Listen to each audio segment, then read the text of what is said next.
मेरी हार होकर भी मैं उस वक्त जीत गई जिस वक्त मेरे प्रधानमंत्री ने एज ए प्राइम मिनिस्टर शपथ ली। तो मुझे लगता है हार के भी हमारी जीत है इस देश के लोगों की। पर एक बात का हमेशा चिंता और हमेशा जिंदगी में रहेगा कि 2019 में एक निर्दलीय करके मुझे मेरे लोगों ने, अमरावती के क्षेत्र के लोगों ने दिल्ली भेजा था। और इस बार मैंने क्या ऐसा किया कि मेरी जनता ने अमरावती को मुझे यहाँ पे रुकाया। मुझे लगता है कि हम जैसे जितने भी उम्मीदवार थे और स्पेशली मेरी हार होकर भी मैं उस वक्त जीत गई जिस वक्त मेरे प्रधानमंत्री ने एज ए प्राइम मिनिस्टर शपथ ली। तो मुझे लगता है हार के भी हमारी जीत है इस देश के लोगों की। क्या कहेंगे, राज्य में काम करना चाहेंगे या वापस? मैं आपको इतना ही बता सकती हूँ कि एक वाक्य बहुत अच्छा है, little bend is never end, और वही पद्धति से मैं आगे मेरे जीवन में काम करती रहूंगी। पर एक बात का हमेशा चिंता और हमेशा जिंदगी में रहेगा कि 2019 में एक निर्दलीय करके मुझे मेरे लोगों ने, अमरावती के क्षेत्र के लोगों ने दिल्ली भेजा था। और इस बार मैंने क्या ऐसा किया कि मेरी जनता ने अमरावती को मुझे यहाँ पे रुकाया। राज्यसभेत तुमची वर्णी लागेल अशी देखील चर्चा काय? दादा, मी जास्त पुढच्या काही भविष्याचा विचार करत नाही।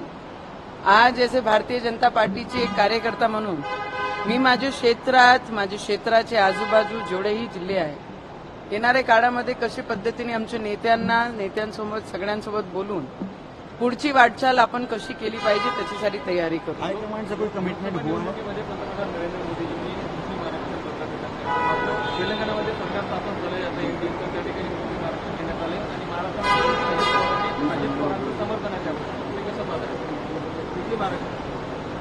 आंध्र प्रदेशमध्ये बीजेपी सरकार स्थापन झाले, त्या ठिकाणी मुस्लिम आरक्षण देण्यात आलेलं आहे आणि महाराष्ट्रामध्ये देखील अजित दादा जे आहे ते समर्थन। मी आपल्याला एवढंच सांगू शकते, मी आता एक पक्षाची, भारतीय जनता पार्टीची कार्यकर्ता आहे आणि आमचे नेते, पण मी एवढंच सांगू शकते की SC STचं आरक्षण कापून जर कोणतंही राज्य दुसरे समाजाला जर आरक्षण देत असेल तर मी SC ST सोबत उभी राहीन। कारण मी स्वतः मागासवर्गीय समाजाला बिलॉंग करते, तर मी त्यांचं आरक्षण कोणा तिसरे समाजाला जाऊ देणार नाही, तेवढा मी तुम्हाला सांगू शकते।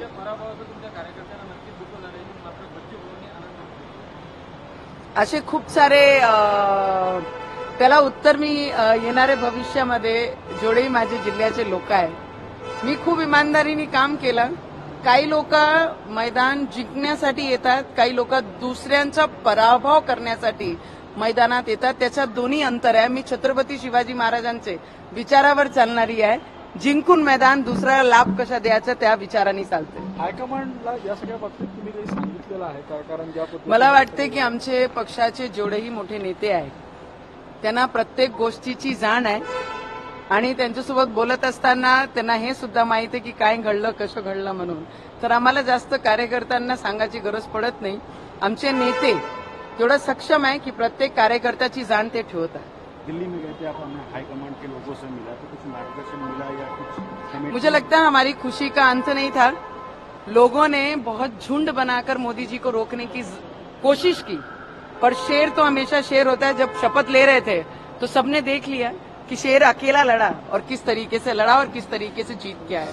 संविधान बदलणार अशी मला असं वाटतं की महाविकास आघाडीने जे खोटा प्रचार पूर्ण देशामध्ये जे राबवलं होतं आणि स्पेशली राहुल गांधीजींनी ज्या पद्धतीने प्रत्येक मंचावर हातात संविधान घेऊन संविधान बदलणार खोटे बातम्या देऊन आमचे आदिवासी समाजाचे लोकांना, आमचे मागासवर्गीय लोकांना हे विश्वास त्यांच्या मनापर्यंत खोट्या बातम्या कोरल्या होत्या, त्याच्या मला आयुष्यभर मी निषेधच करन। कारण ज्या संविधानाला डॉक्टर बाबासाहेब आंबेडकरांनी मागासवर्गाचे भविष्याकरिता, त्यांचे उज्ज्वल भविष्याकरिता जे संविधान बनवलं त्याचा वापर एक खोटे पद्धतीने काँग्रेसने केला। त्याच्यासाठी येणाऱ्या भविष्यामध्ये त्याला आमचे मागासवर्गीय लोक त्यांना बरोबर उत्तर देतील।